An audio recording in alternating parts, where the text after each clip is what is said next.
Migraine, céphalée de tension, algie vasculaire de la face, céphalée cervicogénique. On a des noms pour tout. Et bizarrement, quand le médecin pose un nom sur ta douleur, tu repars presque soulagé, comme si le fait de nommer le problème l'avait à moitié résolu. Sauf qu'il t'a juste dit où ça fait mal et comment ça fait mal, mais pas pourquoi ça fait mal. Et le pourquoi, c'est la seule question qui compte.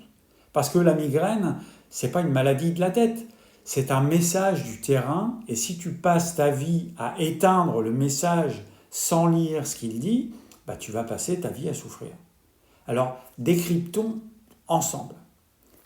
Le premier grand coupable, c'est le foie. Quand le foie est surchargé, trop de graisse cuite, trop d'alcool, trop de médicaments, trop de sucre raffiné, il ne filtre plus correctement le sang. Les toxines restent en circulation. Et l'une des réponses du corps à cette surcharge, c'est ce qu'on appelle migraine. C'est pas dans la tête, c'est dans ton foie. Deuxième piste, la déshydratation. Le cerveau est composé à plus de 70% d'eau. Et quand tu es chroniquement sous-hydraté, et la majorité des gens l'est, le cerveau se contracte légèrement à l'intérieur du crâne, ça tire sur les méninges et ça fait mal. Simple, brutal, et pourtant, personne ne dit de boire de l'eau avant de te prescrire un Doliprane.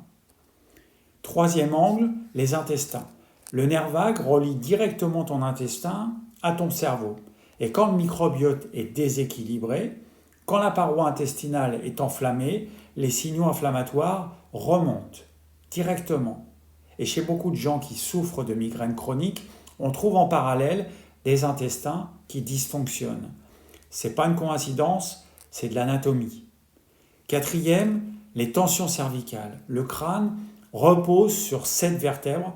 Quand les fascias sont figés, quand les muscles de la nuque sont en contracture permanente à cause du stress, d'une mauvaise posture, d'un écran trop bas, la vascularisation de la tête est comprimée. Et ça donne exactement ce qu'on appelle une céphalée de tension.